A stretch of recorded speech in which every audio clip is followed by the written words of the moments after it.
tanggal 2 Mei 2006 oleh Dr. Richard Prasetyo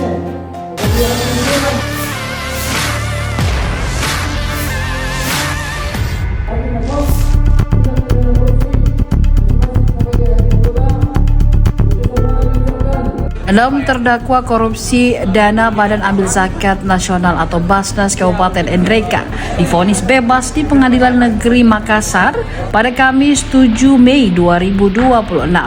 Pengadilan Tipikor Makassar ini berlokasi di Jalan RA Kartini, Kecamatan Ujung Pandang, Makassar, Sulawesi Selatan. Majelis Hakim menyatakan para terdakwa tidak terbukti melakukan tindak pidana korupsi sebagaimana dalam dakwaan jaksa penuntut umum.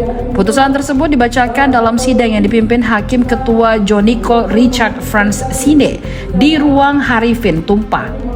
Keenam terdakwa yang divonis bebas ini adalah mantan Ketua Basnas Nrekang Junwar, mantan PLT Ketua Basnas Nrekang Syawal, dan 4 lainnya merupakan mantan Wakil Ketua Basnas Nrekang masing-masing bernama Kamarudin, Baharudin, Kadir Lesang, dan Ilham Kadir. Dalam amar putusannya, Hakim Johnny Cole menyatakan bahwa membebaskan para terdakwa dari seluruh dakwaan JPU. Hakim juga memerintahkan para terdakwa langsung dibebaskan dari tahanan. Setelah divonis bebas, keenamnya pun dibawa kembali ke Lapas Makassar. Setiba di lapas, keluarga para pimpinan dan mantan pimpinan Basnas Nrekang ini telah menunggu. Baharudin yang merupakan mantan Wakil Ketua Basnas Nrekang menyatakan bahwa persidangan berjalan cukup seru. Rencananya, kata Baharudin, ia dan 5 lainnya akan dikeluarkan dari lapas setelah lebih kurang 6 bulan menjalani masa penahanan.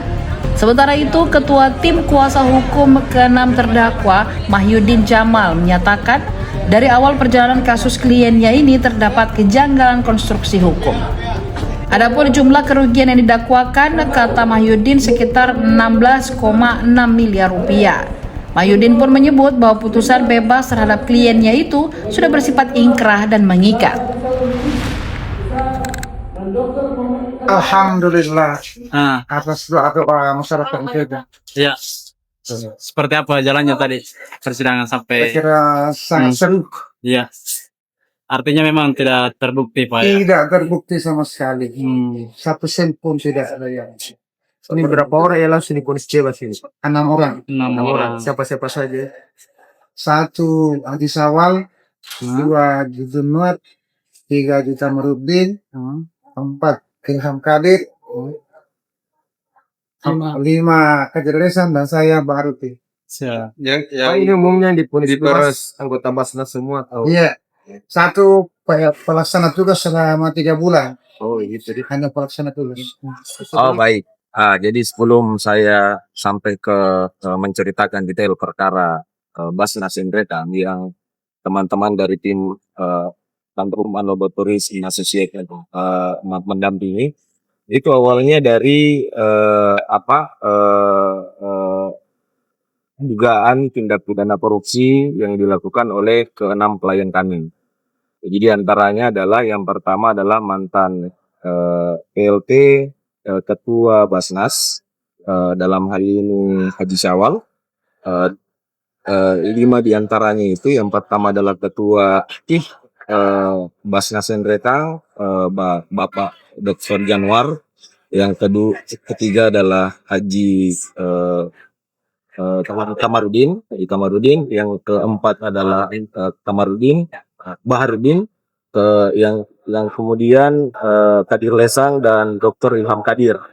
Atas dasar itu sehingga kami dari tim advokat mencoba menganalisa perkara ini. Ternyata di dalam perjalanan perkara ini ada beberapa hal yang menurut kami ini ada janggal, sehingga sampailah di tahap kemarin, hari ini adalah vonis dan putusan Prispak membebaskan ke-6 klien kami dari segala tuntutan jaksa yang menurut kami memang dari awal konstruksi hukumnya keliru.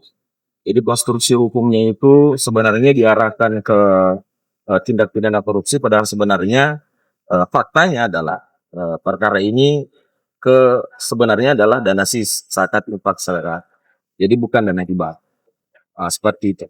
Kalau untuk jumlah kerugiannya awalnya disangkakan berapa banyak? Jumlah kerugian kalau tidak salah kemarin itu yang disangkakan itu 16,6 miliar. Dan itu 16. tidak terbukti. Dan itu sama sekali tidak terbukti. Bahkan saksi yang dihadirkan oleh jaksa kurang lebih sekitar 45. 45 saksi yang dihadirkan oleh jaksa itu tidak ada satupun yang menyatakan bahwa penerima manfaat berapa saksi yang menerima manfaat dari Basnas itu tidak menerima, bahkan semuanya sampai berujung pemerasan oleh pihak KJDN mereka seperti oh ya, kalau untuk mungkin saudara tim saya Mungkin bisa dapat soal dari mana kemudian kejaksaan mengambil kerugian itu, asalnya perhitungan apa? itu hitungan dari Inspektorat Provinsi yang notabene sebenarnya tidak mempunyai kewenangan untuk melakukan audit terkait kerugian negara karena Basnas ini punya undang-undang tersendiri jadi yang bisa melakukan audit terhadap Basnas itu berdasarkan aturan Perpasnas yaitu adalah dari Jen Kementerian Agama. bukan dari BPK.